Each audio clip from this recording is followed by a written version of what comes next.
ওদের দুটো দেহ দেখতে পাওয়া গেছে। সকলে যখন সেখানে পৌঁছায়। নমস্কার বন্ধুরা, আপনারা এখন শুনছেন এক নরপিশাচের কাহিনী।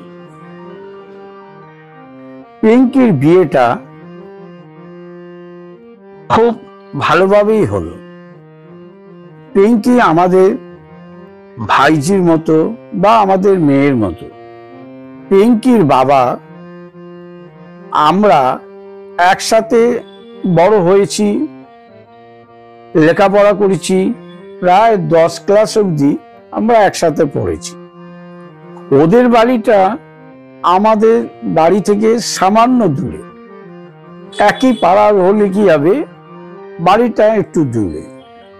আর ওদের বাড়ির সাথে একটা যেন আত্মীয়তার মতো হয়ে গিয়েছিল। সারা সপ্তাহের মধ্যে একদিন দুদিন গিয়ে আড্ডা বা গল্প গুজব না করলে মনটা খুবই খারাপ হতো। বিয়ের কথাটা বলতেই ভুলে যাচ্ছি। আসল কথা হলো, বিয়ের দিন খুব ভালোভাবেই কাটলো। পরদিন সকালে জামাই মেয়ে বিদায় দেবার পালা। পরদিন সকালে সকলে মন খারাপ, কারণ পিঙ্কি সকলের খুব আদরের ছিল। সবাই কান্নাকাটি করছিল, পিঙ্কিও খুব কান্নাকাটি করছিল। হয়তো মনে হচ্ছিল মা বাবা সবাইকে ছেড়ে একটা নতুন জায়গায় যাচ্ছে, সেটা কেমন হবে, সেটা একটু চিন্তার মধ্যেও ছিল। জামাই ভালো ছেলে, সেন্ট্রাল গভর্নমেন্টের কোনো এক কোম্পানিতে চাকরি করে, পরিবারের লোকজন খুব ভালো। কিন্তু চিন্তার বিষয় ছিল যেটা, পিঙ্কির শ্বশুর বাড়ি বর্ধমান জেলার একটি গ্রামে ছিল। শ্বশুরের ঘর বাড়ি ভালো থাকলেও রাস্তাঘাট এবং শ্বশুর বাড়ির চারধারে পরিবেশ ভালো ছিল না। পিঙ্কির শ্বশুর বাড়ির ঠিক পিছনের দিকে একটা বড় দিঘি ছিল। চারধারে নারকেল, তাল, সুপারি গাছ দিয়ে ঘেরা ছিল এবং ঠিক তার পেছনটা বড় জায়গা জুড়ে একটা বাঁশ বাগানের ঘন জঙ্গল ছিল, যেটা পিঙ্কি আমাদের থেকে আগে থেকেই শুনেছিল। আমরা যখন ছেলে দেখতে যাই, তখন আমরা ছেলের বাড়ির চারধারে যা যা দেখেছি তাই এসে আমরা আলোচনা করেছি। যাই হোক, কন্যা বিদায়ের পর্ব সকাল থেকেই তোড়জোড় হচ্ছিল। আমরা যেহেতু পূর্ববঙ্গীয় নয়, সেই কারণে আমাদের পরিবারে কোনো মেয়ের বিবাহ হলে পরদিন সকালের দিকেই মেয়ে জামাই যায়। সেই মতো সব রকম ব্যবস্থাই চলছিল। পিঙ্কি বান্ধবী অপর্ণা তো ঘরে এক কোণে মন মরা হয়ে বসে আছে। তার দুটো চোখ জলে ভরা, সবসময় ছলছল করছে। ওর দিকে কারোর কোনো লক্ষ্য নেই। সবাই তো পিঙ্কিকেই, জামাইকে নিয়ে ব্যস্ত। পিঙ্কিও তখন এত ব্যস্ততার মধ্যে ছিল যে অপর্ণার কথাটাই অতটা মনে পড়েনি। পিঙ্কি মনের অবস্থা কি সেটা পিঙ্কি ভালো মতো জানে। অবশেষে কন্যা বিদায়ের সকল আয়োজন প্রস্তুত, সব রকম আচার অনুষ্ঠান শুরু হয়ে গেছে। অবশেষে এবার বরের গাড়িও চলে এসেছে, মেয়ে জামাই বেরোবে। পিঙ্কি বাবা মাকে জড়িয়ে ধরে কান্নাকাটি করছে। বাড়ির বয়োজ্যেষ্ঠরা বলতে লাগলো, আর দেরি করো না, এবার তো মেয়ে জামাইকে ছাড়তে হবে।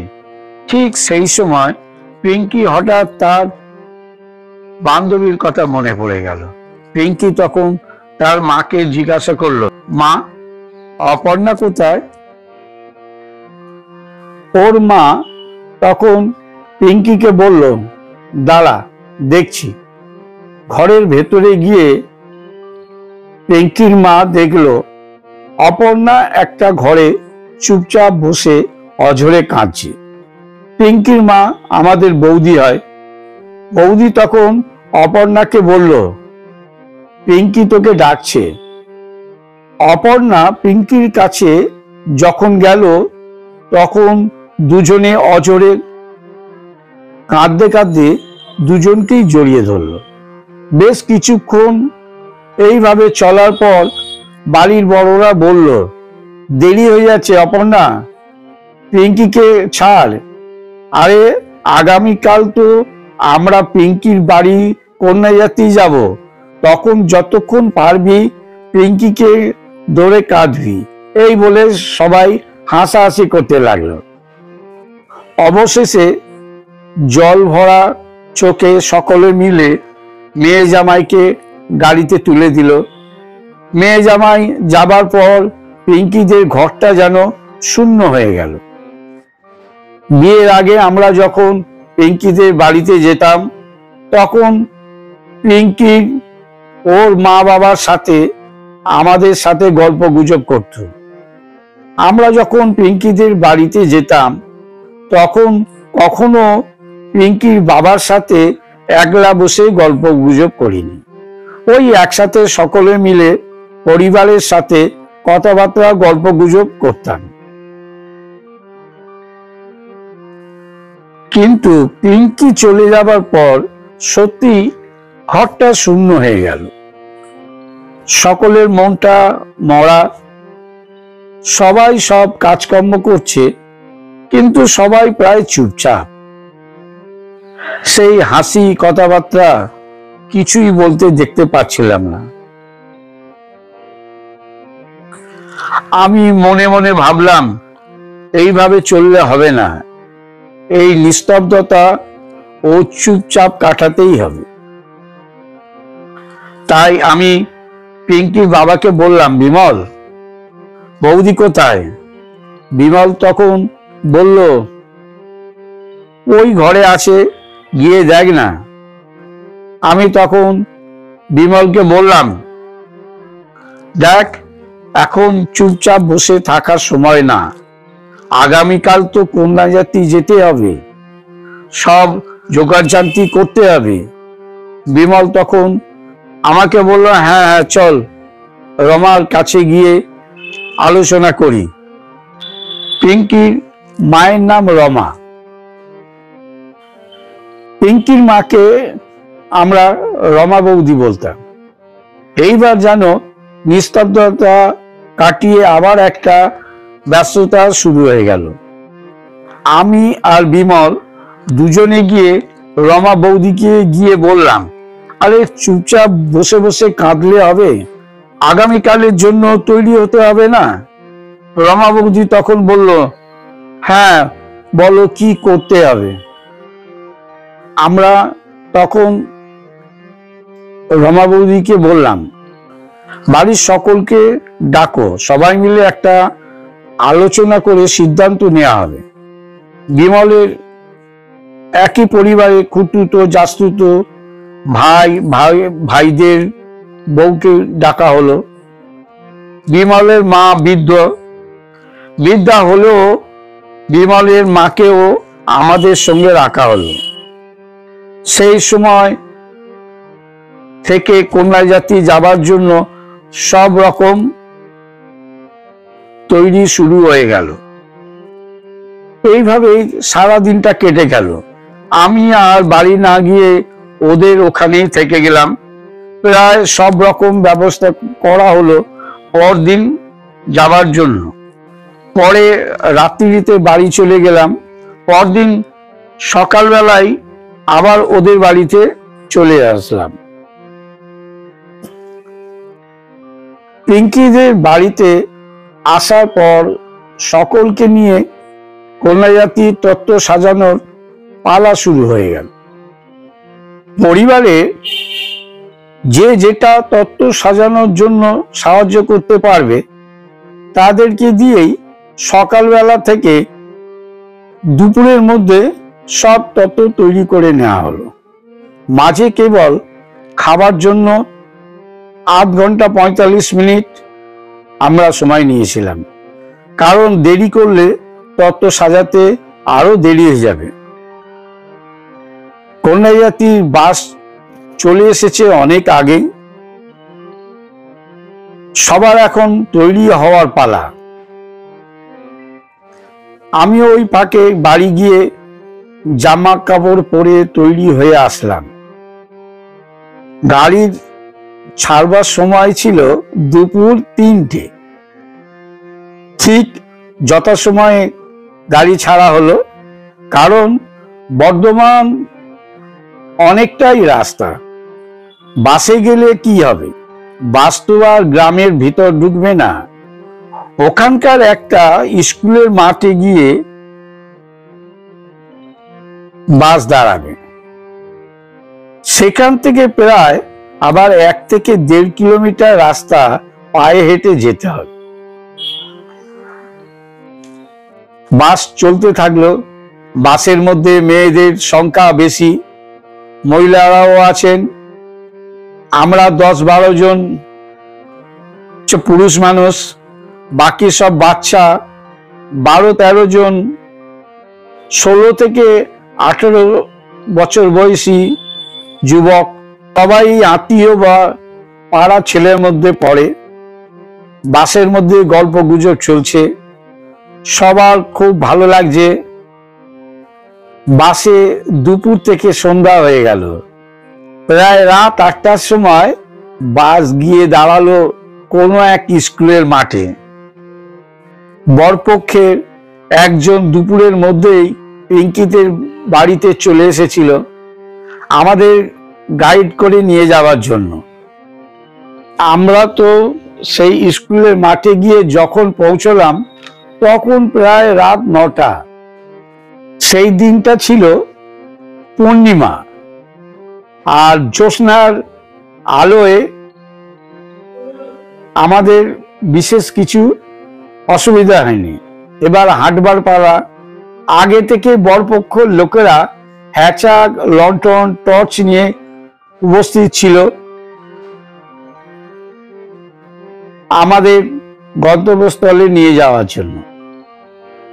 তারপর বরপক্ষের লোকেরা টর্চ, হ্যাচাক, লন্ঠন নিয়ে আমাদের গাইড করে নিয়ে গেল পিঙ্কির শ্বশুর বাড়িতে। আমরা পিঙ্কির শ্বশুর বাড়িতে ঢোকার পরই আগে পিঙ্কির সঙ্গে দেখা করলাম। পিঙ্কিকে দেখে আমরা আশ্চর্য হয়ে গেলাম যে পিঙ্কি আগের দিন ওদের বাড়ি থেকে আসার সময় যেমন কান্নাকাটি করছিল, আজকে একেবারে হাসি খুশি ভাব দেখাচ্ছে। ওকে দেখে আমাদেরও খুব ভালো লাগলো যে একদিনের মধ্যে ভালোভাবে নিজেকে মানিয়ে নিয়েছে। পিঙ্কিকে এমনভাবে শ্বশুরবাড়ির লোকেরা সাজিয়েছে, ওকে খুব সুন্দর লাগছিল। এরপর আমাদের যেখানে বসবার জায়গা ছিল সেখানে গিয়ে সবাই মিলে বসলাম। বরপক্ষের লোকেরা আমাদের কফি, পকোড়া মতো কিছু নিয়ে এলো, আমরা সকলে খেলাম। আমাদের ঠিক ছিল খাওয়া দাওয়ার পর রাত 12টার মধ্যে গাড়ি ছাড়ার। সকলকে বলা হয়েছে রাত 11টা থেকে 11:30টার মধ্যে খাওয়া দাওয়া সারতে। পিঙ্কির বান্ধবী অপর্ণা আমাদের সাথে গিয়েছিল। সে তো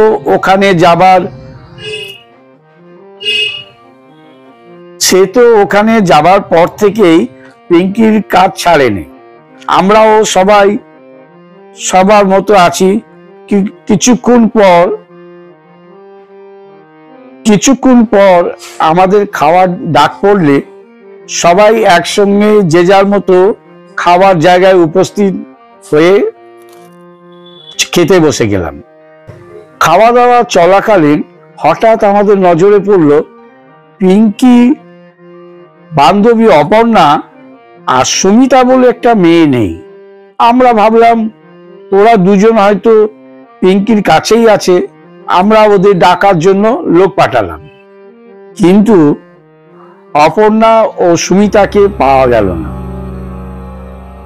পিঙ্কিকে জিজ্ঞাসা করলে পিঙ্কি বলল, ও তো তোমরা যখন খেতে গেলে তখন ওরা তোমাদের সাথেই তো খেতে চলে গেল। এরপর সকলের মাথায় হাত, খাওয়া দাওয়া যেমন করে হোক সেরে ওদের খোঁজাখুঁজি করতে লাগলো সকলে। তার মাঝখানে একজন বয়স্ক ভদ্রমহিলা বললেন, হ্যাঁ হ্যাঁ, দুটো মেয়ে আর দুটো ছেলেকে আমি দেখেছি। ওরা বলা বলি করছিল এই জ্যোৎস্নার রাতে বাড়ির পিছনে যে পুকুরটা আছে দূর থেকে খুব ভালো লাগছিল, চল একটু ঘুরে আসি। সেই শুনে আমি ওদেরকে বলেছিলাম এত রাতে ওই দিকে যাওয়াটা ঠিক হবে না, কিন্তু আমার কোনো কথাই গুরুত্ব না দিয়ে বলল, চল না একটু পুকুরটাকে দেখে আসি বলে পুকুরের দিকে চলে গেল। এই নিয়ে বৌভাত বাড়িতে সকলের ভীষণ দুশ্চিন্তায় পড়ে গেল। তার কিছুক্ষণ পর সুমিতা ও একটি ছেলে ওই পুকুরের দিক থেকে দৌড়তে দৌড়তে এসে সকলের সামনে হাজির।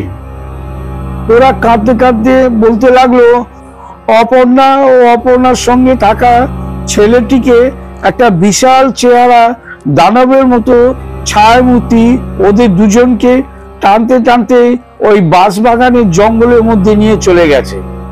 অপর্ণা চিৎকার করছিল, সেই দেখে আমরা ভয়ে পালিয়ে এসেছি। তখন সকলের লাঠি সোটা বল্লম লণ্ঠন হ্যাচাক নিয়ে জঙ্গলের দিকে দৌড়ে গেল, কিন্তু কোনো ফলাফল হলো না।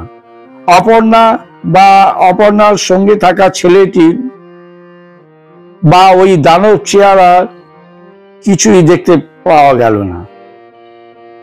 সেই রাতে আর বাড়ি ফেরা হলো না। সকলে ভোর হওয়ার জন্য অপেক্ষায় থাকলো। সকাল হওয়ার পর জানা গেল পিঙ্কির শ্বশুর বাড়ি থেকে বেশ কিছু দূরে একটা বাঁশবাগানের জঙ্গলে ওদের দুটো দেহ দেখতে পাওয়া গেছে। সকলে যখন সেখানে পৌঁছায় তারা দেখলো ওদের দুজনের শরীরটা যেন ছিন্ন ভিন্ন হয়ে আছে, পেটে নাড়ি ভুড়ি সব বেরিয়ে আছে, নাক চোখ যেন খুবলে খেয়েছে। এই সব দেখে সবাই আঁতকে উঠল, সবার মনে দুঃখ ভরে গেল। থানা থেকে পুলিশ এসে ওদের দুজনের দেহ নিয়ে গেল। যে দৃশ্য সবাই দেখেছিল তা ভোলবার মতো না, সে এক করুণ দৃশ্য। পরে আমরা বাড়ি ফিরে আসি। নমস্কার।